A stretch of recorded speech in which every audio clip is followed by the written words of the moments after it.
The meta heroes like Sigma, Sojourn, Baptiste, and Iliadi are all fine and good picks, but there are a lot of underrated heroes in the game. They may not be as popular, but they're still really strong when played well. And the best thing is, they're usually more fun than the normal run-of-the-mill meta comps and heroes that are always being played. Almost every one of these heroes has a great amount of skill expression too, so let's get started with the top 10 most underrated heroes in Season 7. Use the link in the description below to get access to a GameLeap membership where you'll find guides for all roles, including the heroes that haven't been in the spotlight for the past couple seasons. There are loads of courses and guides to help you master your favorite heroes. It's always nice to get better at the heroes that are actually fun for you to play, so use that link to get access to all those guides and get better. Starting off with number 10 is Moira, who in the support category has played quite a bit in lower ranks, but is seen as more of a casual noob pick the higher up you go. But she's got a lot more potential in high ranks if you commit to a more flexible style, switching up to distracting backline and pumping crazy heals on the front line. Moira can really be a cooldown dumping hero, throwing out a heal orb and blasting all of her healing on her tank, and then moving on to the backline to split attention from the enemy team and even look for picks. Using your Coalescence in the current meta is also solid to get through a lot of the Matrix abilities, and it's also pretty nice to be able to deal with both Sigma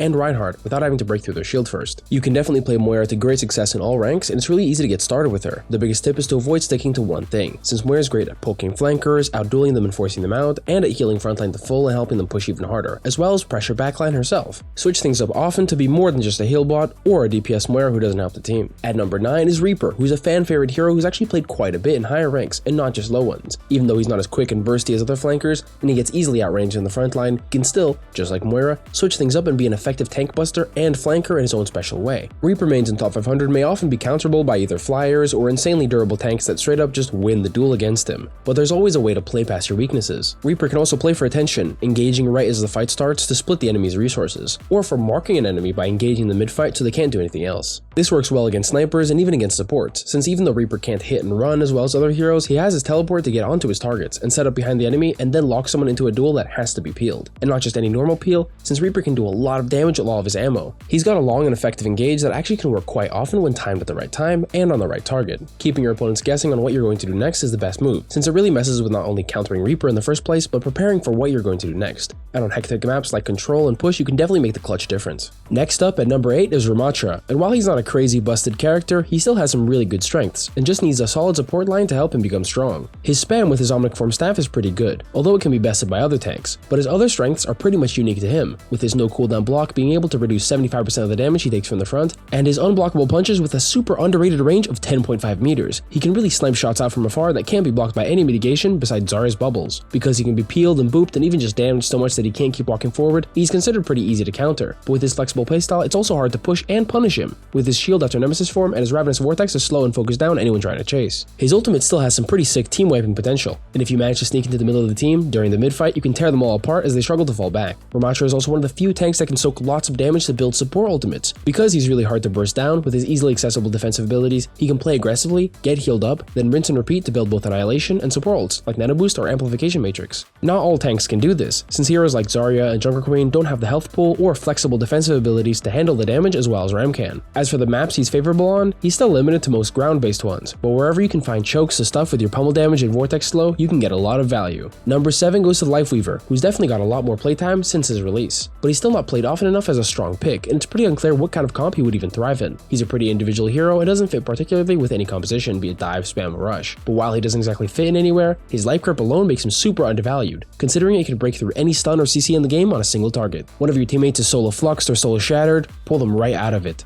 Tank caught in a blizzard, unfrozen and removed from danger. Even the pedal platform can counter ultimates really easily, especially tank ults like the 2 surges, Orisa's Terra Surge and Zarya's Graviton Surge. Other support abilities can also counter ultimates really hard, but often you have to use them for other things, like using a Mortality Field to keep your tank up or using Protective Suzu to cleanse a dynamite. But Lifeweaver's Life Grip is almost exclusively best used for countering ultimates on your allies. Unless your teammates are playing way too far up, overextending and over-aggressing, you won't be forced to use it early either. It's really difficult to force the ability, since you have to go through the trouble of fighting someone supported by Weaver, since he can't use the Life Grip on himself anyway. He's got a really powerful ability in his back pocket and a lot of healing, so even though he doesn't fit in yet, he's a top hero for keeping your team alive even in the ult fights. Mei is hanging in there with number 6 on the list, definitely thanks to the revert of her passive. In her kit, the only thing that really struggles in the current climate of the game is her Ice Wall. There's so many different ways to deal with it now that it doesn't really feel worth to use aggressively, although it's still really effective when not against any counters, but the rest of her kit is still solid. Her Ice Block Stasis is still unique in the game as a completely invincible ability that can last for an entire 5 seconds. Both her fire types are also back to normal, with a decent fire rate of of large icicles with headshot potential at range, and a 100 DPS beam that can be blocked by Matrix abilities makes her pretty flexible for a hero that's considered only good at close range. Her ultimate definitely still struggles to a lot of new abilities that hard counter it, especially the just mentioned Lifeweaver, but her Ice Spray is now a counter of its own, where heroes like Genji or even Sojourn are forced completely out when caught in the beam. More open maps will make her wall a lot worse and also open up her large hitbox, but she's definitely a great pick in some situations that can switch things up to give you an advantage. In the middle at number 5 is Symmetra, who's an all-time classic underrated hero. Even at the end of Overwatch 1, she was seriously annoying to play into, along with Torbjorn, but because their pick rates were so low, they didn't show up too often. Her kit is way better now since then, and with extra team boosting potential of her teleport, if you want, you can be the ultimate assist in setting up your team. But really, her normal kit is strong enough to compete with so many heroes and compositions. With high damage both close and far, and with 225 HP and the advantage of defensive turrets,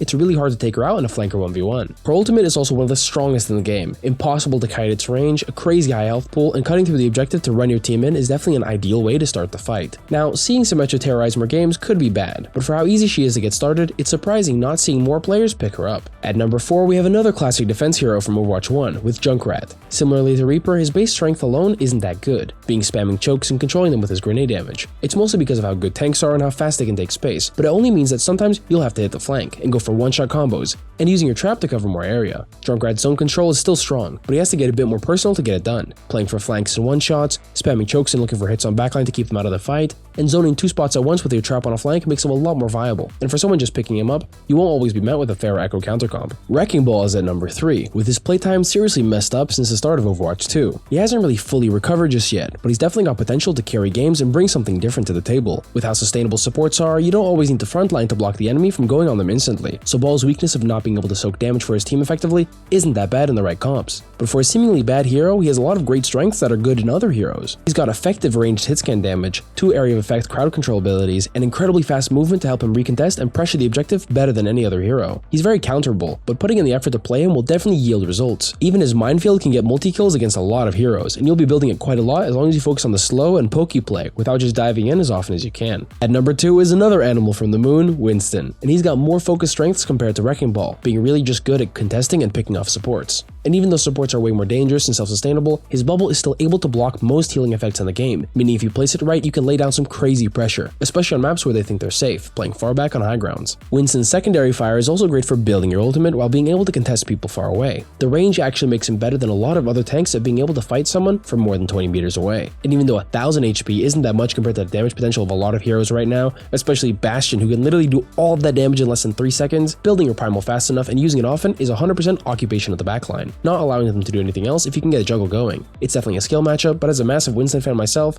he's definitely still one of the more viable heroes if you got the guts to play him and grind him out. And some maps are his playground when it comes to straight up carrying your whole team. Now finally for number 1, the least played support in all ranks is surprisingly Brigitte. Her buff has made her a lot better, but it hasn't affected her core gameplay strength that much. She's still the appealing brawler that keeps her other support alive by all means. Playing Brig effectively is really about brutally keeping yourself alive and being more of a heal bot than you might want to be. Against some compositions you can't even play aggressive either, and it makes her seem a lot worse compared to other heroes who can do more damage at range, being active in their own way. But playing Brig perfectly is super underrated, with her rip shot being able to counter most tanks trying to take space, and her shield and flail being the ideal tools to fight off flankers. She doesn't have the tools to contest people at long range, but paired with a tank trying to take space, she can bolster their efforts and come along for the ride, being an excellent companion to strong heroes like Sigma or Zarya. Use the link in the description below to get access to a GameLeap membership where you'll find guides for all roles, including the heroes that haven't been in the spotlight for the past couple seasons. There are loads of courses and guides to help you master your favorite heroes. It's always nice to get better at the heroes that are actually fun for you to play, so use that link to get access to all those guides and get better. That's it for the top 10 most underrated heroes in Season 7. Thanks for watching, and I'll see you next time.